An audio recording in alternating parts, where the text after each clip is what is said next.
No. Oh my God. This is not supposed to go this way. Duncan! Duncan! Duncan! Duncan! Duncan! Duncan! Duncan!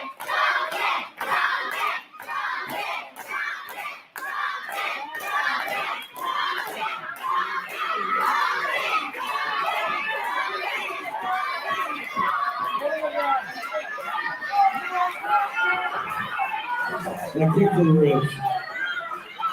Duncan's hurt bad.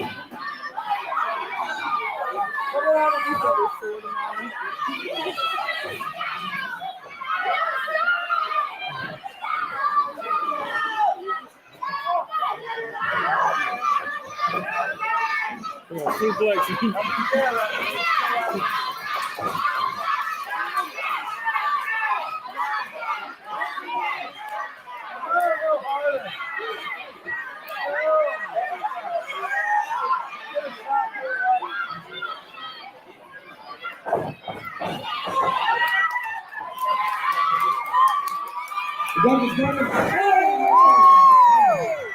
Oh my goodness, man.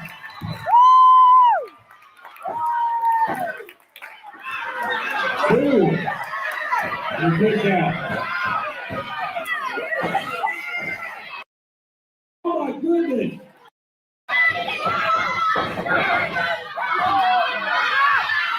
Both of them almost going out. No. Oh, shit. Did you see that? No, of course it could be hurt. Oh my Lord. The Lord part of the spine. Hey Camden County, this is Brad Cole, the new owner of New Wave Batting Cages, previously known as the Camden Cages, across the street from Howard Peoples Park and right next to the fire department. If you see us cleaning up and renovating, shoot us a honk. Let us know that you care. I care. I really care that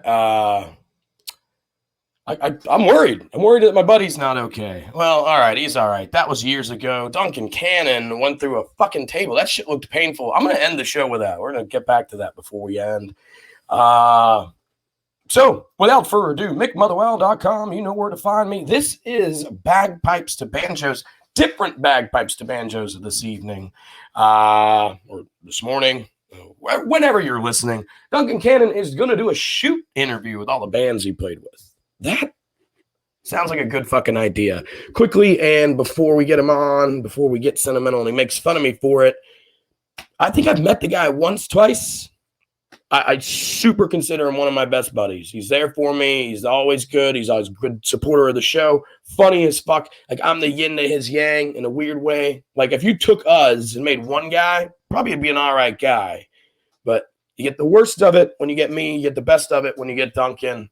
And we just can't, if we were gay, we'd be a power couple. That is 100% true. Duncan, no, talented podcast host, as you see, professional wrestler, musician, played with a ton of bands. He's just moved. I don't know. We're going to ask him about where he's at and what he's doing right now. And then obviously, as far as I know, a super talented and amazing husband and father as well. We are pumped to have him, and I'm pumped to have him. Again, one of my best buddies, Duncan Cannon. Welcome, my friend. What's up? Yeah, you were playing that footage, man. I was just laughing because I just remember. I was watching it, yeah. Yeah, the only thing I really replayed on that was me going through the table for my podcast. Like, I just cut that and just play it like in a loop for a sec. I think it's funny. If I had the capabilities, I would have just had Duncan. Like, that's pretty cool. That's got to feel good, man. And that show was amazing. Like, it was something that I put on myself, right? And I charged free admission to it. Everyone worked for free just because everyone loved my dad so much. And then it was like 500 plus people in that shitty fairgrounds building. I got like chills when you're saying it. I don't want to bring up too much bullshit. This is a stupid comedy show, and we're ready to make fun and talk shit and do whatever we want to do today. But I've been in dark places with the loss of loved ones and things like that, as obviously yourself. But God, you imagine someone just 500 people in a shitty fairground, wherever it is, just lifting you up, man. And What a memory! What a cool time! And it was God, crazy. It I was mean, just a few days before my dad's what a birthday tribute. too. Oh man, Yeah. Jesus! It was something I'll never erase for sure. You know, something that won't ever leave my memory. Right, man. Right. For sure. Like that's just special. And that's part of my intro. I wish I had more to say about. Yeah, I wish I could. But part of my intro is you're a special guy. As we said, you're willing to put your life on the line for a performance. Yeah, absolutely. And I'm sure you can kind of relate to that with some of your music that you've played and what you've done. And yeah. I mean, did you ever have like before we get into anything crazy or weird or personal or did you ever have one of those moments in music where it was just like similar to 500 people chanting your name in a fairground and you know, did you ever have one of those this is why I do this or yeah, always. And it's always with Hat and Still. Always. Like Hat and Still is the band that made me who I am. And every time we would play, there was this place in Valdosta, there's Bremerton around Valdosta. Oh, bro. Yeah, it was Blue Water. We played Blue Water frequently back in the day. And you say back in the hold on real quick, I gotta cut you off. You say back in the day, Blue Water didn't exist before I graduated Valdosta. Yeah, it was 2012, 2013. Yeah, I left in 09. Yeah. Blue Water was fucking wild, dude, because every time it would just pack and like the stage was on the same level as the bar. And I was wireless, so I would just walk across the bar and shit. It was really cool. And it was just people actually giving a fuck. No, man, exactly. And those college towns are great. So Hat and Steel, sorry. You're in Bremerton playing. Mm-hmm. And that's kind of when you're just like, people give a fuck. It's college. It's whatever. When people actually give a fuck about what you're doing. And that's what makes the music worth it. I mean, that, and obviously, I mean, it's fun to play music, but. Would you say it's more that, do you have a preference? Like, do you like the younger crowd? Do you? I mean, is it you? Is it the band? Like, what makes it click on any given night? Well, I think from a musician's perspective, whenever the band is tight, whenever everything just when you're not fucking up, when you're tight, when you're tight as nun pussy, and the crowd knows you're tight. That's when things click. Like when you're tight and you start hitting notes that you didn't think you could hit. You know what I mean? Just like spur of the moment. Right. Sometimes even in Hat and Still, we never practice. We never have ever practiced in the past 7 years. But whenever we get together, it's like no time has passed. Now, are you guys kind of embracing and doing more jams and stuff? Because you don't practice so much? Are you doing like 7-minute versions of like a 4-minute song? Or and sometimes we'll look at each other and be like, it's in the key of D.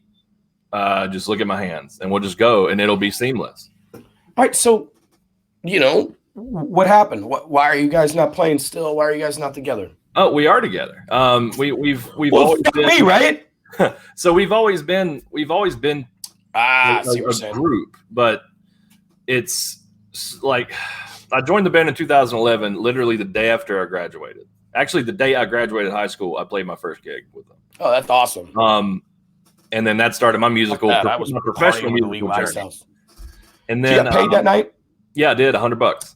Awesome. Yeah, and all then right, you're a pro musician the day you graduate high school. Yeah, dude, but the thing about Hat and Still is it went from playing twice to 3 times a weekend to playing maybe once a month. But that one time we play, it's like quality over quantity. We used to play fucking Kerrigans in Lyons, Georgia, 6 days a week and getting paid $600 at the end of the week. Which, after I left college, I thought I was doing well with $800 a week. At my first job. Yeah. So that's with the graduate, with the degree, like, hey, look at me, $800 a week. And you're making $600 a week playing music. Shitty that you're such a routine and blah, blah, blah, but not bad money. I want to preface Kerrigans by saying that they made us really, really tight. Kerrigans. Right. Well, that's practice. Without Kerrigans, I wouldn't be as good of a musician as I am. But like I said, you didn't practice, but that is 100% live hardcore practice. Yeah, but if there's one thing that I will say is that Kerrigans made me realize I knew when to leave Kerrigans when I saw one of their security guards punch a guy out for no fucking reason on the deck. shattered this guy's orbital bone for no fucking reason. And I was like, I don't need to be associated with these people anymore. Kerrigans is in Lyons, Georgia. Lyons, Georgia. And I really hope, and I want to say, I really hope that they tamed their security, because they just would abuse their power tremendously. Is that what it was? I mean, when you say no reason, you mean like couldn't figure out a reason? No, so this guy got escorted out because he was arguing with his wife, and they didn't want anything to happen or whatever. So they just no domestic. And it was me, Jason Chansey. We'll talk about him later. Me, Jason Chansey, and this Mexican guy. They're just hanging out. He's drunk. We're just talking, having a good time. The security guy's like, I thought I told you to leave. And he's like, I'm out the bar. I'm just talking with these guys. And I'm like, yeah. It's my wife, dude. No, I was like, we're just having a conversation. And the dude just punches this guy right in the fucking face. And he hits the concrete, and blood is all over the concrete. Holy fuck, dude. And I was like, there's no fucking reason for that. And then the next day, because we had to play a block. So the next day, we're there in the afternoon to practice. And the security guy's like, hey, I need you to come to the office. So we go to the office, and he's like, I need you to write your name and your phone number down. And if the police contact you, I need you to tell them that he attacked me. Yeah. I was like, sure, bro. Because I know where my bread is buttered. But if they were to contact me, I'd be like, that guy punched him out for no reason. Bury him under the fucking jail. Well, that was actually what I was gonna. I know this is about you and your bands, but what I'm thinking when you say that is like, if I punched you out like that in the street, me and you were arguing, I hit you hard enough that you hit the concrete. I said, don't want to happen. And then there's blood everywhere. I'm arrested for murder. But if I got a security shirt on, yeah, dude, this is. What? I could do a fucking Mortal Kombat fatality, and I'll be at work the next. But I got a fucking neon shirt that says security. By the way, I'm not licensed or anything. No, I'm just working for $60 cash. I'm just a guy with good hands, like that's it. Big hands, dude. Yeah, big hands. Oh, I've met a lot of little dick security guards in my time. Oh yeah, as you could probably imagine. In Valdosta, dude. In Valdosta, look, I'll tell you, I got in one. It's called Charlie O'Corley's. It might turned into Blue Water. Yeah. And I'm at front of the crowd. The stage is this much higher than the floor, like the big floor. And like the band's all right. It's like 1 a.m, so it's party time, and the band's all right. And they're playing like that punky bullshit, but it's 2002 or something. Yeah. And this guy in the front, he probably looks like me, chubby, and he's just like flicking off the band, and he's just like, and nothing's happening. I'm like, this guy's great. Like, so I just joined him. And you know me enough to know that I grabbed him, and I'm flicking off the band too. And then for like 2 seconds I do it, and then I leave him alone. Yeah. And I'm going to dance too. He's bobbing. Sure enough, bro. This lead guitarist, lead singer goes and just fucking spears this motherfucker right off the stage. And I'm looking, and I'm drunk as fuck, but like I sober up in a split second and go, oh shit, I'm part. And as soon as I look, here comes the drummer at me. And obviously it's college. You're going to run into these amateurs that just can't take it. Mm-hmm. I didn't think, I thought that was his buddy. Like if you're on stage and I was front, it probably happened actually, where I've been like, that's what I thought was going on. Yeah. Straight up, bam, bam, bam. I'm kicked out. What for? Like the band stopped playing and attacked us. Yeah. So like I was just, again, a lot of. It's a little more unprofessional on the band's part than your part. You should not be paying them. I'm here every day, week, like whatever. It's what the fuck. It was crazy as fuck. I only interact with the crowd like that if they're being physical with me. Like my bass player, 100%. The bass player in Hatton Still, someone grabbed the mic and kept doing that and kept hitting him in the mouth. He had all right to beat the shit out of him. Stop. Well, I'm all about, you're the professionals here, right? I'm not saying anything's acceptable. Yeah. But you understand that, like, hey, man, stop. You give a drunken sailor 2 chances, whatever the old phrase is. But after that, it's like, hey, man, we're still humans, and we're only making $100 per se, and we're not Justin Timberlake money up here. I'm gonna fuck you up, dude. Absolutely. But couldn't understand these 20-year-olds fucking wanting to fight me because we were like, thought that was dumb.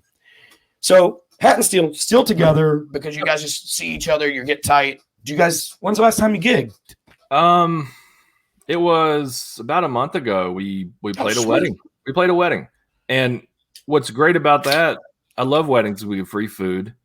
And it's just we all just hang out. We all just hang out at the truck and we just talk about the good times, man. And honestly, nice. With this specific lineup of Hat and Steel, it's probably the best lineup we've ever had. We got Greer Smith, top-notch individual. I would give him my social security number. Jordy Fennell the same way. I've never meshed with a musician as well as I've meshed with Jordy. So Duncan, I'm sorry. What do you play in the band? What do you do in the band? I'm guitar number 2 out of 3. Hey, that's fine, man. Yeah, good band's a good band. Yeah, Greer's like the rhythm guitar, and he sings, and he is the voice of of an angel, and then Jordy he rips lead guitar like no one's business. And it's all natural for him, there's no, I'm going to sit down with some lessons. I'm going to play this because it sounds good and it sounds really good. Dedication's a lot of it too, man. Yeah.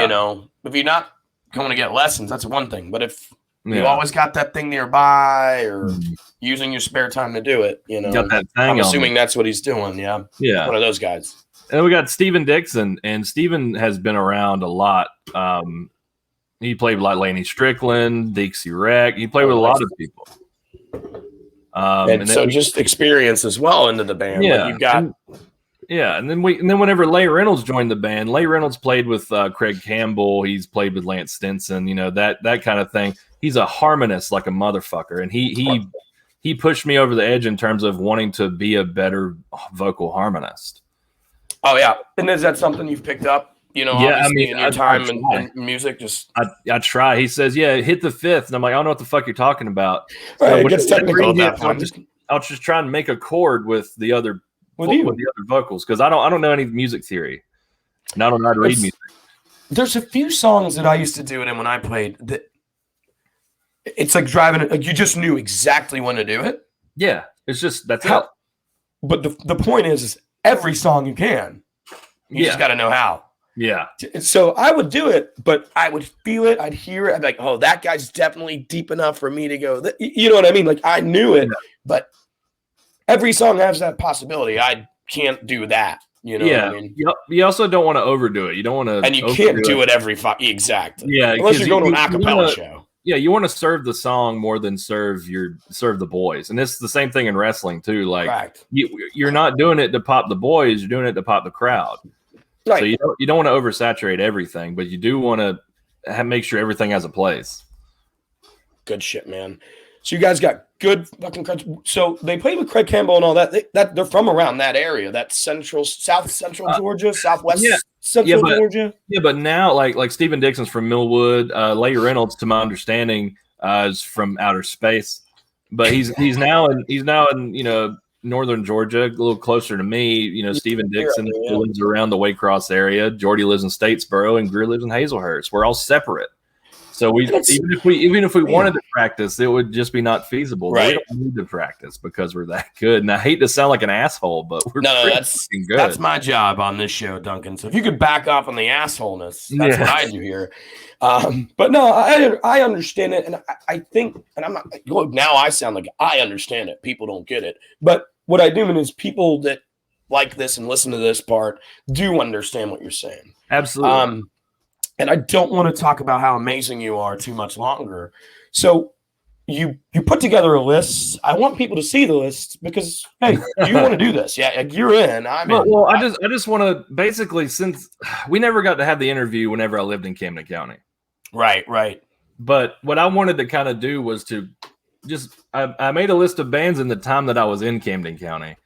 And I was like, well, fuck, if you want to talk about whatever, let's talk about whatever. You know what I mean? Well, so it does help the development and the content of my what I'm doing too, because it's I typically sit on the fence, and we're gonna sit on fences and brag and whatever you want to do, man. But at the same time, you got something to say about some motherfucker, then fucking say it. I'm trying to start this food review, local food review. I'm just gonna plug my show for a second here while I look up. And so I've got a few recorded, man, but I don't want to do too many. I could probably just go to mine and find it. Too many local guys and piss them off because I want to be honest. Yeah, right? absolutely. And I don't want the first person to. Look, I'm going to tell you, it's going to be impossible to get a 10 from me, you know? Yeah. So I don't want somebody to be like, hey, man, why'd you do that? Like, you hurt my business and blah, blah, blah. Because I'm not. I'm just trying to be honest. So what I think I'm going to do is do like 4 or 5 or 6 like frozen pizzas, like frozen meals or something first. Yeah. So people can understand what I'm doing. Like, hey, man, like this is a 4. You're 6.5. But, you know, I just want to be honest. But it's measuring. So, again, going to have to sit on fences. But yeah, the point about all this is I'm not going to. Like, I'm going to be real and honest and hard fucking core. You should. And that's what I'd like you to be. So you started – you were a good guy that started you knew the list. So you started on Hat and Still. Yep. Yeah. And if you got anything else to say about him, we can turn around and end on Hat and Still. But yeah, we're going to go to the next on the list. Yeah, I mean, with Hat and Still is I'm thankful for everything that they've ever done for me, and I'm thankful that they took a chance on me. And there's not one negative thing I'll ever say about that band. And that's good, man. And like you said, tightness and just understanding each other. And that's what makes us so good is that we understand where we're going. We understand what we're doing. It's natural. Yeah, absolutely. It's okay. You got a good buddy, and you guys spent college together, you know, like or high school, or whatever, and then you don't see him for 4 years, and then when you do see him, it's like it's great, right back into it. No skipping a beat. What have you been up to? Nothing much, man. You? Yeah, nothing much. And then bam, you just start talking about anything anyway. Absolutely. And that's when you hear about what he's been up to, and vice versa. Yeah.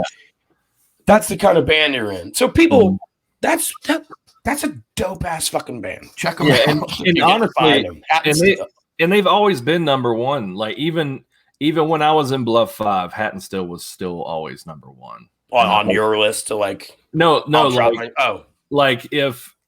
we'll get to Bluff 5 later, but they were always new director of the show, everybody. Huh? I said new director of the show, everyone. Well, fuck, like just kidding. Go ahead. Like with Hat and Still, if there was a Hat and Still booking, I called in sick to Bluff 5. That's how much I love that. That's what I was kind of getting at, I think. I almost took my headphones off, but I couldn't hear you. Stupid motherfucker, dude. Yeah. You just shit. All right.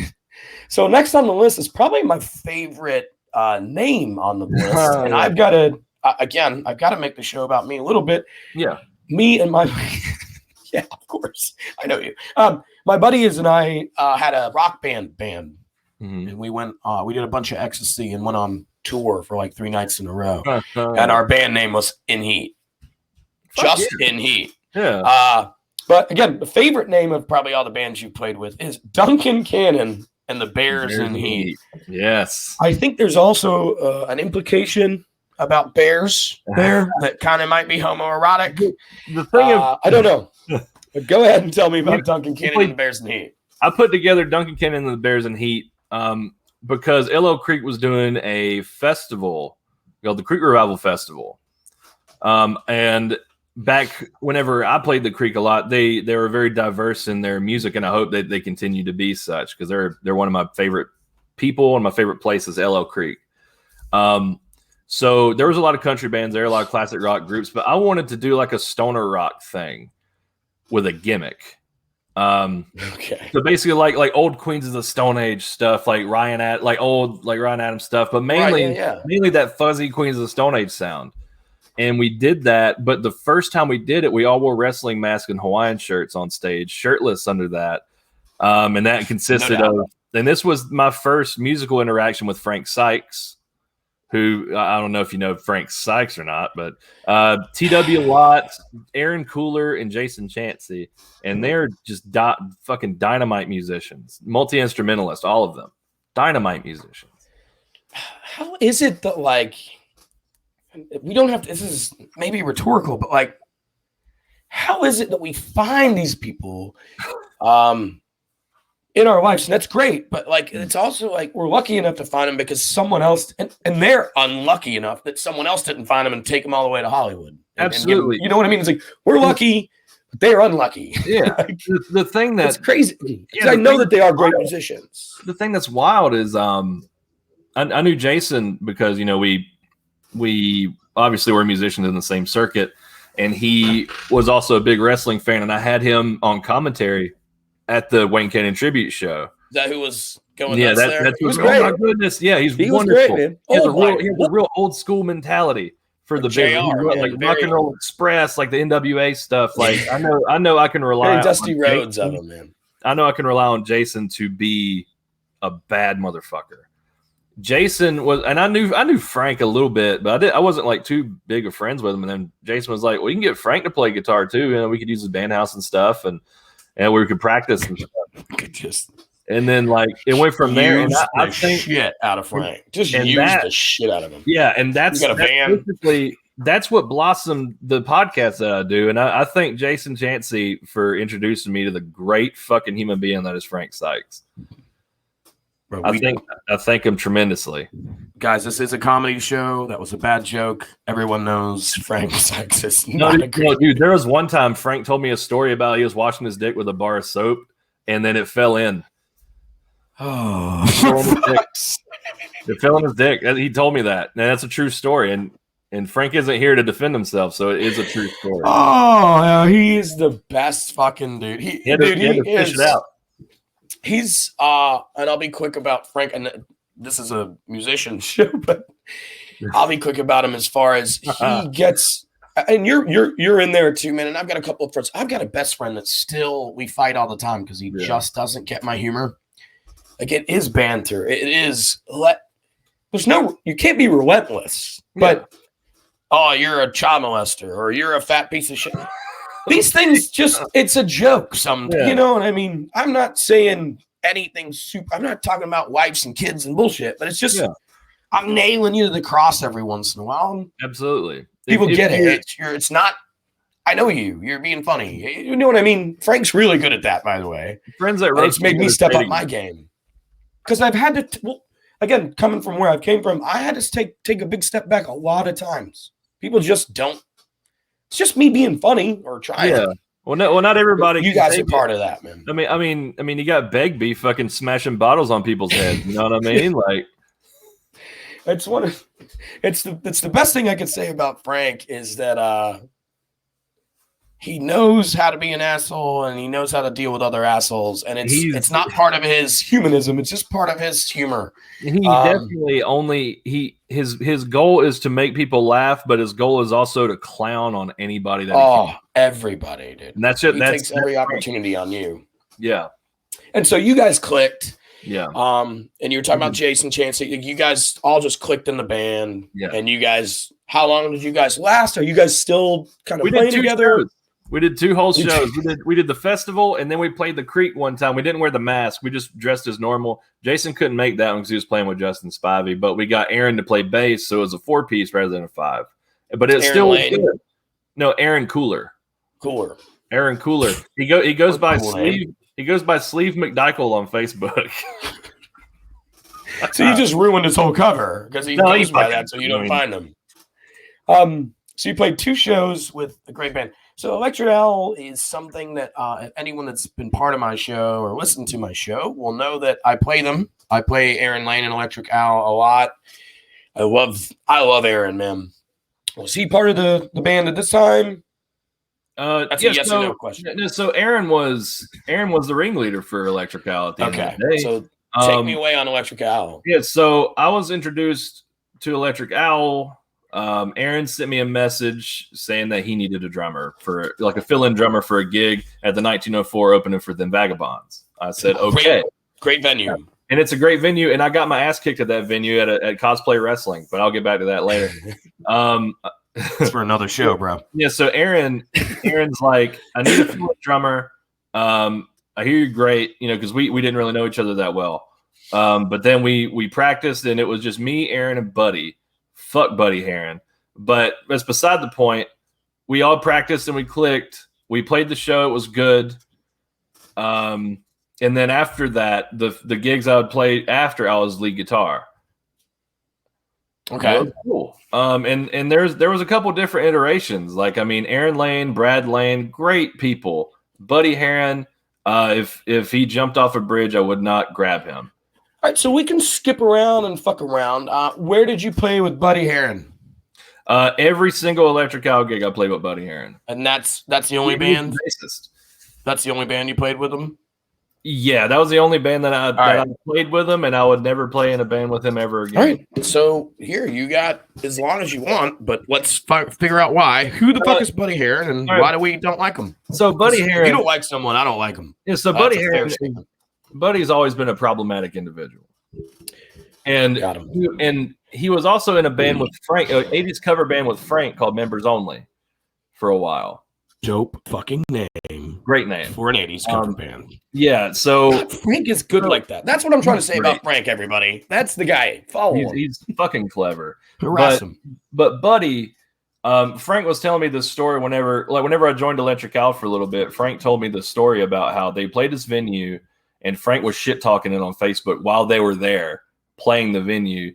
Now, and one, you shouldn't shit-talk a venue. If you're a professional musician, don't shit-talk a venue unless you're never going back there. And don't do it while you're there, ever, because they could withhold your fucking pay, and then Frank had to pull the money out of people's asses because Buddy wanted to be an R word. And then every gig that I played, Buddy would always have this hair up his ass, like, well, we need to check with the bar. I want to make sure this. Dude, he was trying to have a power role.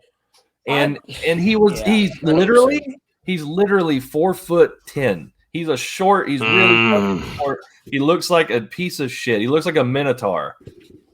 But the thing 4'10" with a horse's dick. And even though he's a subpar musician at best, who doesn't have his own instruments, that's beside the point.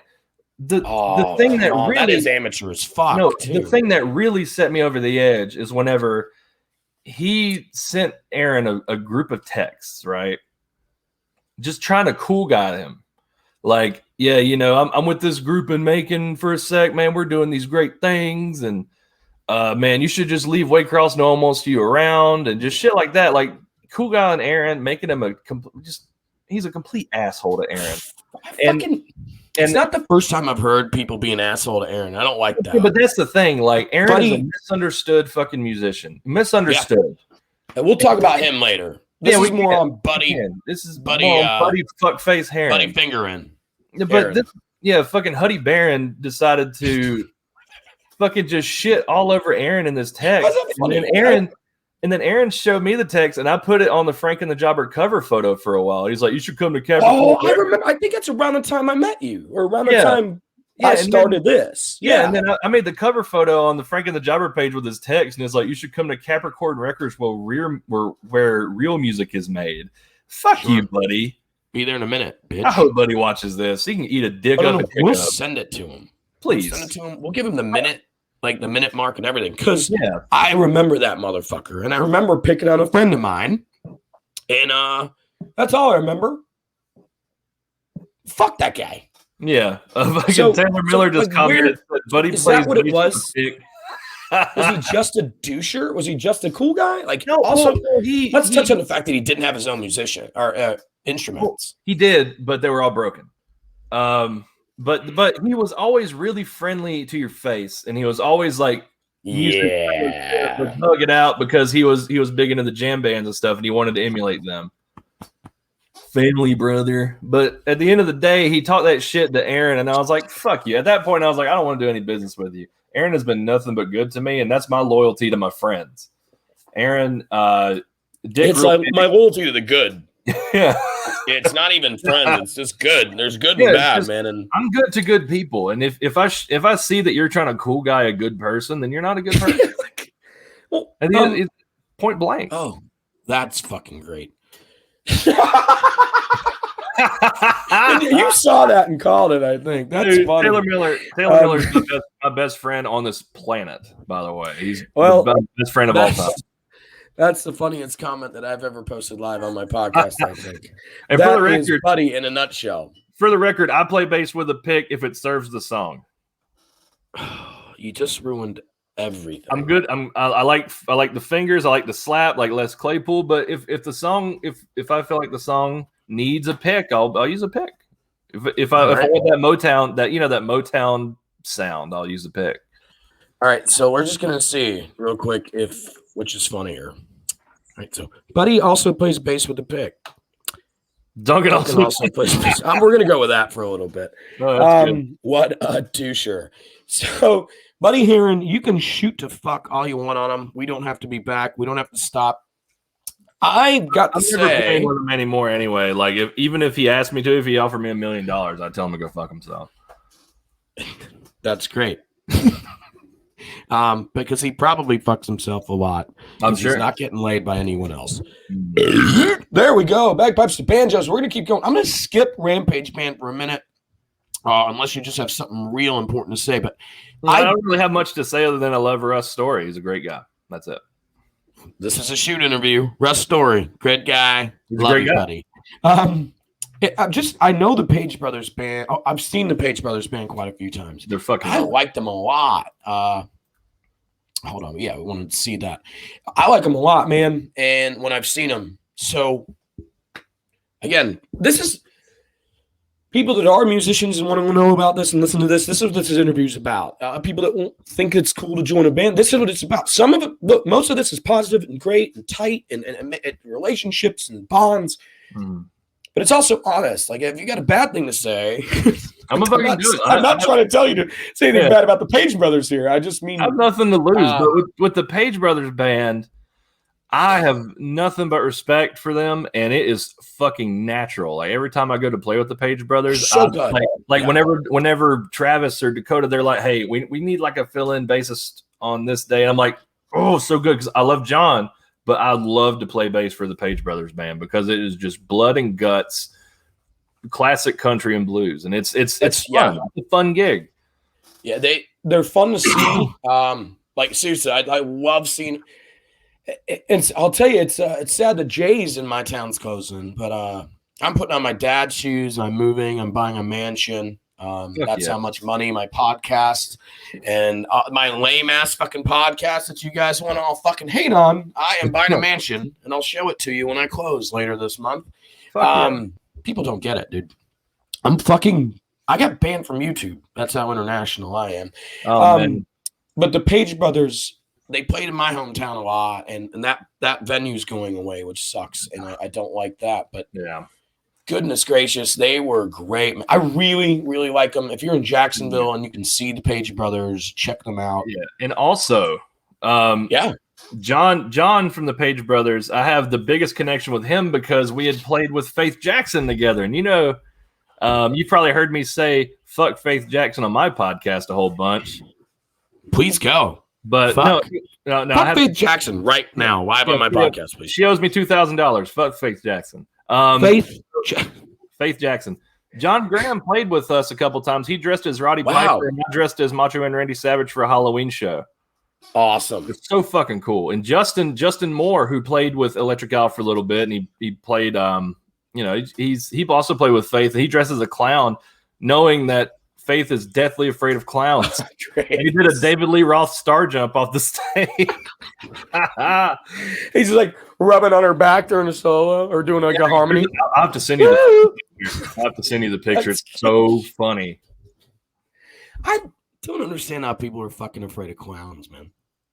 My cousin James in Lost and Found, deathly afraid of clowns. My sister is 100% like phobia. I grew up with her. I had the same upbringing. You know what I mean? Like, essentially. Yeah. Zero clown fear. It's a fucking clown. My sister deathly afraid.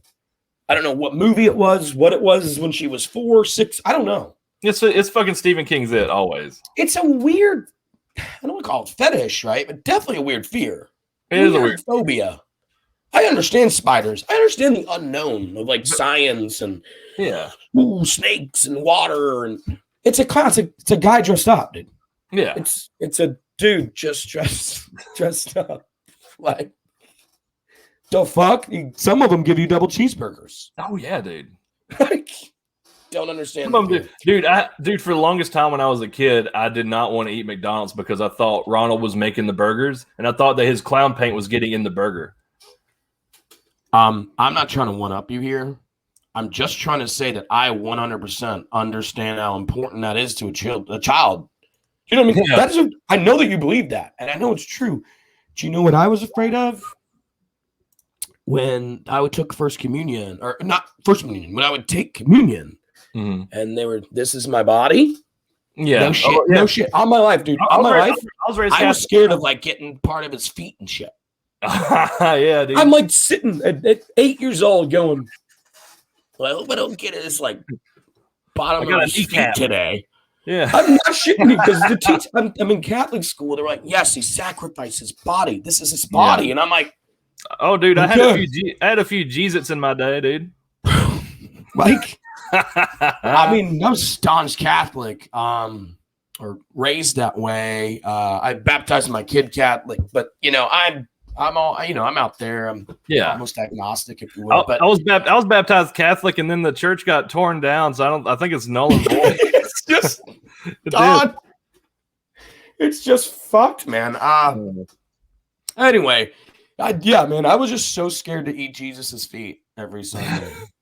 I didn't even think about dick. Like, that's how innocent I was. Yeah. Do you know what I mean? I wasn't thinking about butt and dick. Jesus, I was thinking straight up about, like, I hope I don't get, like, the bottom of his feet. I'm like 8, 9. Like, I'm not thinking with your dick at that point. You don't like, want a dirty one. You don't want the dirt in the feet. Right. I'm just like, you don't want a dirty one. Not as. Oh, man. That's what I was thinking. Clean.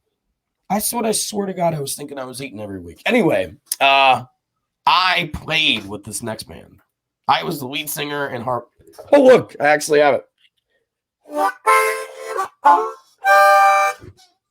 That's a G. You can't really do shit on a G. I played with Black Sheep. I can shoot on them for hours. No, Black Sheep, my experience with Black Sheep was mostly positive. Trey Hogarth, there's a picture of the clown. Oh, there it is. That's just. Oh, that's great, dude. Look, if there's going to be a clown I've ever scared of, that's it. And if you see behind him, I'm also just going to slap him because he's if a you human look behind him, on. Look behind him, and that's John. That's John with a Roddy Piper T-shirt, right? And then behind the drums is me dressed as Macho Man Randy Savage. Can't fucking see that. I was Macho Man one Halloween. Look, dude, I got the fucking jacket right here. Justin clotheslined me in Rascals, and I took a bump on the hard floor. That's a fucking awesome jacket, dude. My wife made this shit, dude. God, your wife's tassels. Awesome. She was my girlfriend at the time. God, she's fucking rad, dude. She dyed her hair brown to be my Miss Elizabeth. God, that's like, fucking dedication. Or like reddish. Yeah, she's my girlfriend. God, that's dedication, dude. Yeah, right? Cool shit. Let's get rid of this fuck. Justin's probably not going to watch this. Black Sheep Blues Band. I don't know Trey. Mostly positive. That way. I played with him a long time ago. Yeah, Trey still is. He's only getting better as the days go by. He's a great drummer. And we love talking wrestling. Like whenever we can, we'll just talk wrestling on Facebook sometimes. Jesse, amazing motherfucker. Ska. He's like me and him bond on ska. Ska. Fucking ska. That's fun. You need a band like that, I think. Yeah, you need diversity in the band. When I played with them, I was brought in. I'll be honest, they were like, "Hey man, I heard you were good at Rock Band and you sing." I'm like, "Yeah, because I'm not good at video games, but I'm a really good drunk karaoke." Yeah. And I'm like, I think what happened, man, I was like, you know, they have all these difficulties. Yeah. And it was one of those songs I knew. I don't know which one, but I'm like, who the fuck puts this shit on easy? Like expert or whatever. Yeah. And I nailed this I'm hammered. Yeah. And so for the rest of the night, that was my job. Just bullshit. And then you start taking serious and it gets weird. But yeah, I think Bob approached me and was like, "Hey man, heard you sing on Rock Band. You want to sing with this band?" I'm like, "Fuck yeah, I'll try it out." Dude. That was terrible. I didn't know what I was doing. Very amateur. And I moved away and I came back and rejoined them. And I learned a little bit and knew what I wanted to do. And it was pretty good. And I think what happened, in my opinion with them, is at that time anyway, was, and I'm not trying to sound like a diva here, but it's like, hey man, if you want to do this, let me roll with it. Let me do this. Let me be the front man. Let me fucking have it. he was so loyal to this bass player I'd been playing with for 20 years in a different band, and this other guy, and it was just real, like old, like I don't like spiders and snakes, acoustic-y. It just sucked, and you'd lose the crowd after I did like 2, like a 13-minute use me, and then it was like, all right, Brad's turn to sing. Yeah, and that's what killed me on that band. It was just like you've got 6 directions. Also, I was a fan of practice at least once a week, but I'd be like, all right, man, this song. It's 2012, whatever it is, 15, 18. You guys can look this up on YouTube at least once. Listen to 3 minutes. You got a whole week. They wouldn't do it. So like we get to the next week and be like, all right, man, hit me with this Jimi Hendrix one we practiced last week. Like, which one? I've never heard it before. Like, I'm a big fan of doing homework. Like, that's part of your job. Like, there it is. Set list, and you don't know a song, listen to it and learn it. Right. And that might sound like a task to some people because some people like to look at the chart, Skip. But at the end of the day, like, you can learn shit by ear, and you can get the gist of it, and you can get through it. At the very least, listen to the song. Yeah, understand the song. And the thing about Bob and you know, I'm not a praying person, but like I'm sending all my good vibes to Bob right now. I was gonna say that about Bob. I've had issues with Bob personally on different levels. Got nothing to do with music. Politics and stuff like that. But I will say this about Bob as far as the band goes. He did support me. He's a loyal guy to all those other people. He's built a fucking big back practice garage in his house. He's dedicated. He wants his goal in life. He wants people to for succeed. a living. He also wants other people to succeed. 100%. He's a charming, funny, stupid, goofy guy. Humongous penis. And he's got a huge cock. And big vibes to him. Big vibes to him. Any issues I ever had with him aside, 100%. He's a decent human being. He is, I think, and he's a hell of a musician. I mean, he's got no confidence in himself, but I think that's what maybe brings out the whole. Oh, you don't have drums, but you play them? Oh, come practice. I've got a ton. Like, he's just that guy. He's a dedicated musician. And also, I play with Tony Paquin. And he's that a guy. monster. He came guitar to practice with us once. Yeah, he probably just didn't like me because he quit. He's like, oh, I don't want to join the band. He's a young guy at the time, but wow, that guy's good at guitar. He rips, dude. And then John, the vocalist, now, like, I don't have much to say. I mean, he does his job. And whenever I joined, he was kind of the shits, but he's getting better and better. That's the thing about John is he's committed to getting better. Right. And look, I think Joe King is a little polarizing at times for certain people, but that guy, I remember when he was shit karaoke singer, if you will, and God, was he just dedicated to getting better and better? You can do this for a living, and that's a pretty fucking cool thing. And that's my only regret about Camden County is that I never got to play with the Makers. The Makers they're hot, man. They're hot and they're good. They're the band I want to be in. They're the band I want to make. They're everything. I hate that I never got the chance to play with them. They are hot. I remember Ivy West Band. They're one of mine. I think I won't say regrets or anything because I didn't get into too much, but good gracious, the Ivy West Band were close, man. They were close in my opinion, but they're gone. But no, the Makers are hot. If you haven't seen the Makers, check them out. Especially if you're listening from local. So we're getting to the nitty gritty. Carl Davis and the Tanglers. Justin Spivey Band and Tracy Maddox. So Carl Davis, I played one gig with them, and it was just a fill-in because John Peavy, he was playing slide with them. And I like John, man. He's sounds like Derek Trucks. He's genuine human being. And he was like, I'm in town, come jam. So I just went and jammed with him at Jay's for a few sets, and then I went. I think I was there that night. You might have been. Perhaps. You might have been.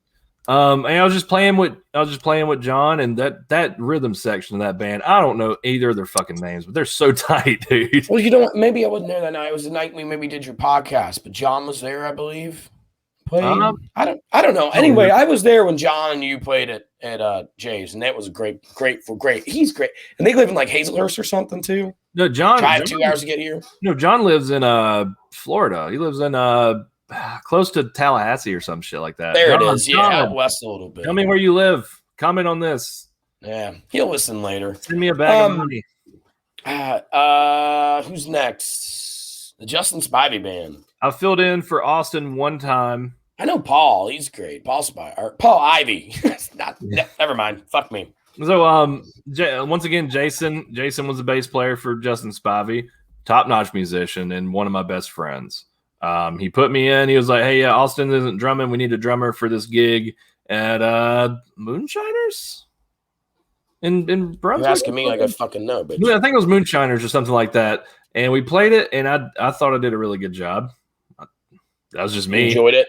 Yeah, I enjoyed it. I enjoyed it mostly because I like being in the rhythm section with Jason. We lock in like fucking Legos. It's just always so tough to me to think about, like, especially drums, man. Drums that's a tough fucking thing to play. It is, and that's why I quit playing drums. I'll never play drums again in my life. It's so loud. I'll get to that. I'll fucking get to that. Oh, let's. I think you're about to get to that, right? Yeah. Tracy Maddox, shout out. You're great. We love you. Also, Buff 5 band. Let's hit it. I think this is where you wanted to talk about why we started this show. Just hit me with some Buff 5 band info and vibes and news, and we'll get to the rest. So Bluff 5 for the most part was a very positive experience. For the most part. There were occasions where I was fed up, and that had all to do with Skip. And I'll just go ahead and bored of playing the same shit. Well, no, it's not just that. It's just the way he approached certain things and his business practice. To me, I wish he would have let me take the reins in booking, because I would have got us more money, just to put it as bluntly as I could. Fair enough. But honestly, I would say whenever COVID hit, that's when we started locking in as a really tight, wonderful band. And that's all to do with the fact that we were holding up practicing, and we were playing gigs still even when COVID started. Like, I mean, we had like about a month off, but after that we were hitting it hard, and we hit it hard, like, 2 to 3 times a week, just playing gigs. And we were hitting it hard. And we were tight. We were so tight. Right. And then I started feeling like it started turning into a job for me. And then that's not fun. No, there's a point where it doesn't get fun. No, there's a point where it doesn't get fun anymore. But there's also a point, there's a resurgence in that. I'm not saying that's where it was until I quit. I'm saying sure. There was definitely, the peaks and valleys and so on and so forth. But the one constant is that I was sometimes the band was guilt tripped into learning material. By Skip? Yes. And sometimes I felt like we weren't getting paid what we deserve. By Skip? No. Just by the venue as a whole. I feel like we could have gotten more money because we're that good. Oh yeah. I think they're good. And everyone, you guys get a crowd. And yeah, absolutely. Playing there, and people are like, Buff 5 tonight. And what we don't make up for in a booking fee is tips. But at the end of the day, our booking fee should have been higher. And the other constant is that Skip never turned his monitor down, leaving for an unpleasant experience on stage.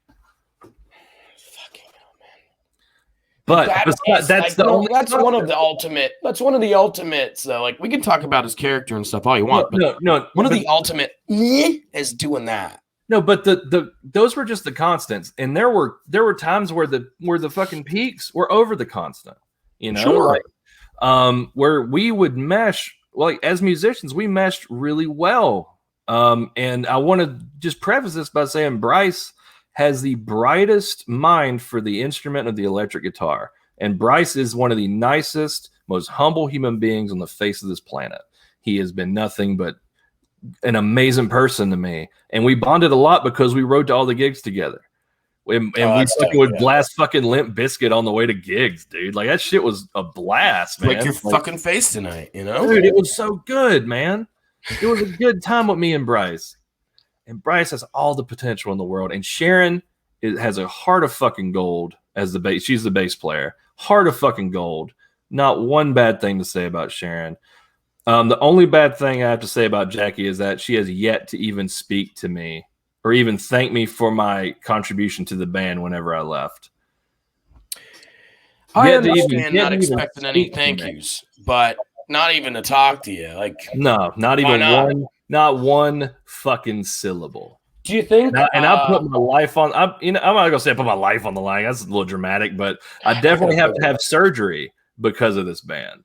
Yeah, tell me about that, and then Um, why you just- think? just drumming as often as I did. I had a foot surgery when I was 11 years old, and I have an implant that's in my ankle, right? So because I had flat feet, made my foot not flat. In playing drums for that amount of time, they relied on me as I relied on them. I needed to make rent. They needed a drummer. It was like a parasitic relationship. So I was playing drums for a year straight, upwards of 4 days a week. The minimum at the absolute least was 2. And I played so much that the implant in my ankle backed out. Oof, fuck. So, and I'm in excruciating pain. And you know you're in pain whenever whenever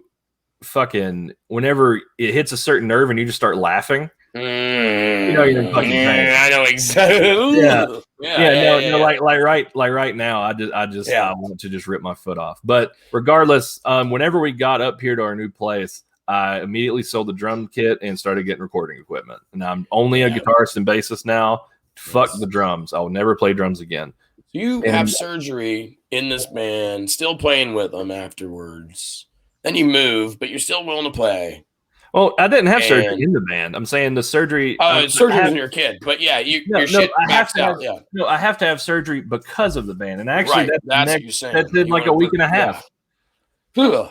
So you're playing well, you move, but you're still willing to play, and they're just like, well, and that's the thing. Like, I was bitter about it, but I'm not anymore. I get it. Well, there's two sides to take, but it's about the way you were treated, man. And this interview is about you telling whatever the fuck you want to say. Yeah, correct. And the thing is, I was treated very well for the most part. But I was very bitter about how I left the band at first. But I get it because it didn't line up quite right because I was going to move and then I was going to finish out the dates in April. But Skip goes on vacation at the end of May, and then they start back in June. So I could finish all those dates in April, but in that time, they couldn't have a new person for the new spot in June without practicing with them. So what they did was they were like, well, why don't we just take the new guy and just put him on these gigs? That way it would be a paid practice. You know what I mean? That way they're going to get tight, and it's a smooth transition. I totally understand that. But in that, I will say I struggled for a long time. And I say a long time, but we're here now, you know. I know what you're saying. The thing about it is Bryce called me because Bryce is the dope one. Bryce is a good guy, everybody. Bryce is the absolute dope. Nobody else is jerk offs, except Sharon. Sharon and Bryce. Sharon and Bryce are great. But Bryce, upstanding guy, he never bullshit me on anything. He called me and he was like, we're thinking about using the other guy for the rest of April. And I was like, that's fine. I mean, I need the money, but I get it. You know, I was very bitter about it after the call, but I made it a point to call Skip because I knew he wouldn't call me. And I was like, hey, so I heard the news and it's been a pleasure. And he didn't say anything. Yeah. So I just hung up. Yeah, shit like that, man. Like, that's just a bit of character. Me and Skip butted heads a lot because of our volume, and I played really loud on stage too. But I played loud on stage because his monitor was loud. His monitor was loud. I was playing loud, and it was this big spiral of a big death spiral. Stubborn bullshit. But at the end, what I didn't like was whenever we were at practice, we had this clipboard of songs that we were going to learn, and Skip would always add songs to it. But then we wouldn't even look at it. He would just be like, I spent like 100 hours learning this song. We should do this song. And I was like, oh, so because you already learned these songs, now you're going to trip me into learning the song. Like, I don't want to play fucking Jump, dude. I do not want to play Jump by Van Halen. Beep, beep, boop, boop, boop. Yeah, but the thing is, cover band should not play that unless they do all 80s. He said, I'll learn this song note for note, which he did. He did not learn it to a metronome. And I was like, can you learn this to a metronome? In which he said, yeah, I'll practice to a metronome. We do it next week. Out of time again. It sounds like a fucking jumbled mess. Might as well jump. Might as well. And so whenever I made the decision to move, it was bittersweet because I really enjoyed playing the music. I really enjoyed playing with that group of people. But then the cons started outweighing the pros. Yeah. You know, and I was like, well, my wife got a good opportunity up here. Why am I not taking it? I should. This is a sign that I should do my. This is a sign that I should do my own thing. In being creative. And granted, I kind of like the fact that I'm not playing music as often as I was, because now I get to spend more time with my family. You know what I mean? If I do have a gig, it's worth getting out the house for. It's not playing the fucking surf where they tell you to turn down every fucking 3 seconds. Like, why have me, man? Why have us? Dude, and that's the thing. And that was one of the straws that broke the camel's back for me, in that the surf, we played the surf. The last time I played the surf, the owner kept walking up to us and was like, hey, can you turn down? Can you please turn down? Can you please turn down? Can you please turn down? They told us that like 7 times. So I'm playing drums. I'm playing drums as quietly as I can. Like I'm like real fucking, and like the rest of the band keeps looking back at me. The rest of the band keeps looking back at me like, why are you playing like that? And I'm like, because that motherfucker, I'm the loud one. He says that he wants it quiet. He's going to fucking get it quiet. And I played as softly as I could. So, nice shoot, so to speak. I know that you had something to say about a local radio station, or I've done K-Bay, and I'm gonna miss the hell out of Lauren, the morning DJ. Yeah, I saw Lauren moved, and I wish her nothing but the best. Oh, she's amazing. I worked for K-Bay for a year. I worked there for like 4 days once. Yeah, and Neil, was a dream, and then I will say Neil Ardman is Neil Ardman is a big fucking man-child with a Napoleon God complex. And that is the owner of our local radio station. The owner of K-Bay 106.3. 106.3. He treated me like a piece of shit. And my job was to edit television for his television station, Folk TV. If you watch Bonanza at any point in time, I've edited it. So I edited his television for a year straight, and that was my job. And he was like, "Hey, I need these weeds pulled. I need you to do landscaping work over at San Jose." And I was like, "Yeah, that's my fucking job. You're paying me peanuts, motherfucker. You're paying me peanuts." I remember I did sales for him. Yeah, for a few days, and I just knew he was just not going to pay me. Do you know what I mean? Like, hey, go get these. Go try and get these ads. And I'm like, oh, I know this was. Oh, well, the salesperson that's been here for 40 years has already got that. So my job was to drive 200 miles a day into Florida and try and find ad space. And I fucking smoked a cigarette. And he's like, you smoke? I'm like, yeah. He's like, I'd have never hired you. I was like, first of all, I'm not walking into deals, fucking, whatever. But I just was like, dude, I just put like 500 miles in my car in 3 days to set appointments. I was done. Yeah, Neil's a big fucking child. I didn't like what was going on with. And now I was new there when the Steels had just sold it. So, and here's the thing: a little bit of like, man, what the fuck's going on here? Thing too. Let me tell you just how lazy he is. He'd be in his office in the back, right? And there's a phone. There's like a conference, like a phone, like an intercom thing in the middle of the thing. And he would just, rather than put forth any effort to press the button and be like, hey, Duncan, can you see me in my office? He would just scream, Duncan, I need to see you right now. Across the whole studio. And I'd get in there, I'd walk in his office and he'd be like, hey, I'd walk up in there and he'd be like, I need you to edit like 3 episodes of Ozzy and Harriet, please. And I'd be like, okay. Well, you have my number, just fucking text it to me. Or get your ass up and tell me. I don't know where we cross any lines or nothing, but I've saw the guy, and this is what I'll say about him is this is true. 100% true story. I saw him in Publix, trying meat from the deli. Do you know what I mean? Like you do. But this, like, credit where credit's due, or assholes do. You guys decide. He was like, well, I don't know. Give me one of those. Whoa, give me one. And it was just like You want to try one of those too? And it was like, and he just like opts for his like a pound of his usual. Do you know what I mean? Like, but he's being a little bit of a dick about it. He's not like, oh, that's good, man. Hey, honey, you want to try it? You know, hey, that's good, man. Can I try one of those? It's oh, never mind. Just give me a half pound of ham. I will end the conversation about Neil by saying he will sit on his own nuts and cry for help, and he's a fucking child. That's how fucking lazy he is. He will sit on his own fucking nuts and cry for help. The piece of shit that he is. Perfect. Neil Ardman is a piece of shit. End of fucking story.